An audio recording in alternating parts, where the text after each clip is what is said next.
दोस्तों, किसी ने सच कहा है, सोच बदलिए नजरिया बदल जाएगा।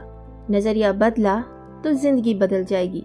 मैं हूं आपकी दोस्त ज्योति। आपका स्वागत है मेरे चैनल एम्पावर द लाइफ में। अपने शिष्य को नेकनामी का उपदेश देते हुए गौतम बुद्ध बोले, हे शिष्यों, बुरे काम छोड़ देने पर भी उसकी बदनामी मिटाई नहीं जा सकती। इसलिए हमें कभी भी बुरे काम नहीं करने चाहिए। मनुष्य द्वारा किए गए छोटे से छोटे बुरे काम की बदनामी उसका पीछा नहीं छोड़ती।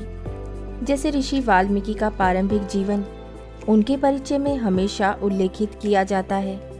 और इसी से जुड़ी एक कथा तुम्हें और सुनाता हूँ। एक छोटे से कस्बे में पंडित रामानंद शास्त्री रहा करते थे। वे बहुत सदाचारी थे और हर किसी की मदद को हमेशा तैयार रहते थे। आसपास के कई गांवों तक उनकी ख्याति थी। उनका एक पुत्र था रामसेवक। रामसेवक इकलौता होने के कारण बड़ा ही चंचल और नटखट था। पंडित जी की हार्दिक अभिलाषा थी कि उनका बेटा विद्या प्राप्त करके उन्हीं की तरह सदाचारी बने और पूजा पंडिताई का काम करे। लेकिन पिता की इच्छा के विपरीत लाडला रामसेवक हमेशा शरारतें किया करता था।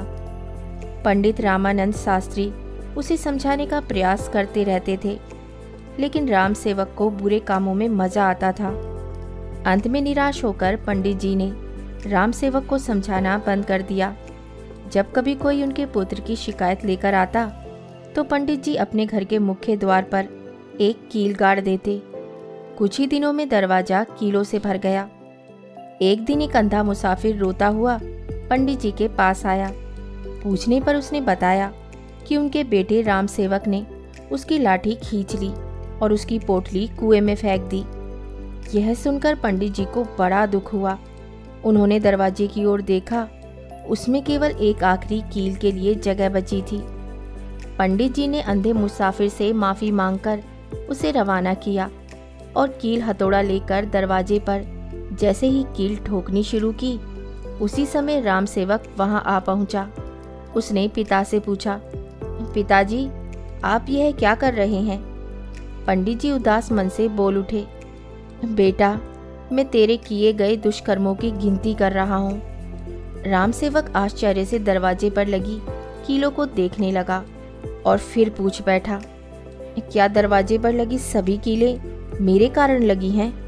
इस पर दुखी पंडित जी बोल उठे, हाँ मेरे नालायक बेटे, ये सब कीलें तुम्हारे किए गए दुष्कर्मों की सूचक हैं। पंडित जी ने रामसेवक को समझाया, देखो बेटा, बुरे कर्मों को छोड़कर परोपकार और सत्कर्म करो, ज्ञान विद्या प्राप्त करो। अब भी अवसर है, नहीं तो शेष जीवन पश्चाताप में बीत जाएगा। यह सुनकर रामसेवक उदास हो गया। उसे अपनी गलती का एहसास हुआ। उसने मन ही मन प्रण किया कि अब वह अच्छे काम करेगा और अपने पिता द्वारा बताए गए मार्ग पर चलेगा। एकाएक उसके व्यवहार में बदलाव आ गया। उसने लोगों को सताना बंद कर दिया। वे सबकी सहायता करने लगा। उसके इस बदले व्यवहार से पंडित जी खुश रहने लगे। उन्होंने रामसेवक के प्रत्येक अच्छे काम पर दरवाजे पर लगी एक कील निकालनी शुरू कर दी। धीरे धीरे सारी कीलें निकल गईं। एक दिन पंडित जी आंगन में बैठकर धूप सेक रहे थे कि तभी उन्हें किसी ने आकर बताया कि अभी अभी रामसेवक ने एक निर्धन बुढ़िया महिला की सहायता की है। इस सूचना पर प्रसन्न होकर पंडित जी ने जैसे ही अंतिम कील निकाली, उसी वक्त रामसेवक वहां आ पहुंचा। रामसेवक कभी अपने पिता को देखता तो कभी दरवाजे को।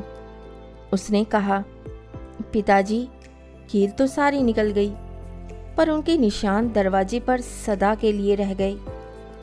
तो दोस्तों, यही हमारी जिंदगी की सच्चाई है। बुरे कर्मों को छोड़ने के पश्चात भी उसकी परछाई हमारा पीछा करती है। आप चाहे लाख अच्छे कार्य कर लीजिए, लेकिन भूतकाल में किए गए बुरे कार्यों के निशान कभी आपका पीछा नहीं छोड़ते। इसलिए हो सके तो कभी भी बुरे रास्ते पर ना चलिए। बुरे रास्ते पर चलकर आप बदनामी हासिल करते हैं और उसके बाद चाहे आप लाख अच्छे कर्म कर लीजिए, किंतु वे बदनामी हमेशा साए की तरह आपका पीछा करती रहेगी।